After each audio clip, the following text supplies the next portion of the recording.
This video is sponsored by Buymood Shopping app. Buymood e-shopping application is one of the online shopping app. இது ஒரு online platform. இதில் நம்ம எல்லாமே shopping பண்ணிக்கலாம். இதை பற்றின எல்லாமே இதோட லிங்க் எல்லாமே டிஸ்கிரிப்ஷனில் கொடுத்துருக்கேன். தேவைப்பட்ட செக் பண்ணிக்கோங்க. ஹாய் ஸ்டூடெண்ட்ஸ், நம்ம இன்றைக்கி என்ன பார்க்க போகிறோம் அப்படின்னாக்கி 6th ஸ்டாண்டர்ட் சாப்டர் 1ல் பயிற்சி 1.5 தேர்டுக்குள்ளது பார்க்க போகிறோம். சரிங்களா? கீழ்காணும் வினாக்களில் பெரும் பண்பு யாது? பாருங்கள், இதை பார்த்தாலே என்ன பண்பு மாதிரி இருக்குது. நம்ம இதுக்கு முன்னாடி என்ன பண்புகளை பற்றிலாம் பார்த்தோம்? பரிமாற்று பண்பு, பெருக்கல் சமணி தான் இருக்குது பாருங்கள். கூட்டல் மற்றும் பெருக்கலோட சேர்ப்பு பண்பு பார்த்தோம்.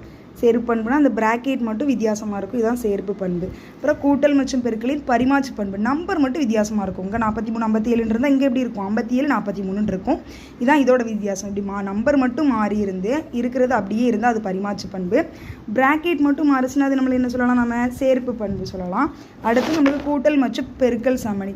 பெருக்கலோட சமணி உறுப்பு என்ன? 1. ஏன்னா 1 கூட எதை பெருக்கினாலும் அந்த நம்பர் அப்படியே இருக்கும். கூட்டலோட சமணி உறுப்பு என்ன? 0. 0 கூட எதை கூட்டினாலும் அது அப்படியே இருக்கும், மாறாமல். இதுதான். ஓகேவா? இதை வச்சு தான் நம்ம என்ன பண்ண போகிறோம், இப்போ பார்க்க போகிறோம்.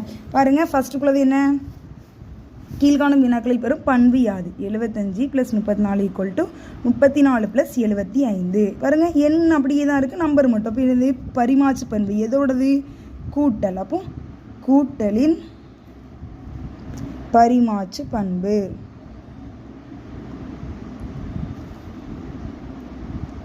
அடுத்து பாருங்கள், 12 × 4 × 8 12 × 4. பாருங்கள், பிராக்கெட் மட்டும்தான் மாறி இருக்கு. அப்போ இது என்னது? கூட்டல் இருக்கா, பெருக்கல் இருக்கா? பெருக்கல்.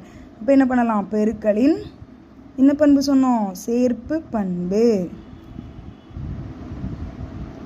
பிராக்கெட் மற்றும் மார்ச்சின்னு வரும்ல, அது என்ன சொல்லலாம்?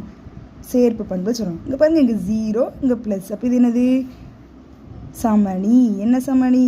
கூட்டல். 0 இருந்தால் அது என்னது? ப்ளஸும் 0 இருந்தால் அது கூட்டல் சமணி சொல்லலாம். நெக்ஸ்ட் என்னது இருக்குது? பெருக்கல், அப்புறம் 1. அப்போ இதை என்ன சொல்லலாம்? பெருக்கல் சமணி சொல்லலாமா? பெருக்கல் சமணி. இதை பாரு, 50 × 42. அப்படியே 50 × 40 + 50 × 2. இப்படி இருந்தால் இதை நம்ம பார்க்கலாம். இதை தான் என்ன சொல்லுவோம் அப்படின்னாக்கி பங்கீட்டு பண்பு தான் இருக்குது பாருங்கள். கூட்டல் மற்றும் கழித்தல் மீதான பெருக்களின் பங்கீடு. அதாவது இந்த இருக்கா 72 + 13 28 × 10. இங்கே 13 2ல் என்னதான் இருக்குது? நம்மளுக்கு பொதுவாக இருக்குது. அந்த 13 மட்டும் வெளியே எடுத்தோம்னா மீது என்னதெல்லாம் இருக்குங்க? 72 = 28 வந்துருச்சா? அதே மாதிரி இங்கே 37 × 102. 102 எப்படி எழுதலாம்? 100 = 2ன்னு எழுதலாமா? அதான் இங்கே எழுதியிருக்காங்க. 37 இங்கே 100 102 எப்படி எழுதலாம்? 100 = 2. அப்போ இங்கே 37 இருக்குமா? இதை உள்ள கொண்டு பெருக்கினா என்ன கிடைக்கும்? 37 × 100 37. ஒருத்தங்களுக்கு பொறுத்து கிளாஸில் தான் இருக்கணும். ஒருத்தங்களுக்கு மட்டும் சாக்லேட் கொடுக்கலாமா? இல்லை. பாய்ஸ் இது கேர்ள்ஸ்னு வச்சா பாய்ஸ்க்கும் கொடுக்கணும், கேர்ள்ஸுக்கும் கொடுக்கணும். அதே தான். அப்போ இவங்களுக்கும் கொடுக்கணும், இவங்களுக்கும் கொடுக்கணும். அப்போ 37 × 100. அடுத்து 37 × 2. Very good. அடுத்து ஆகலாம்.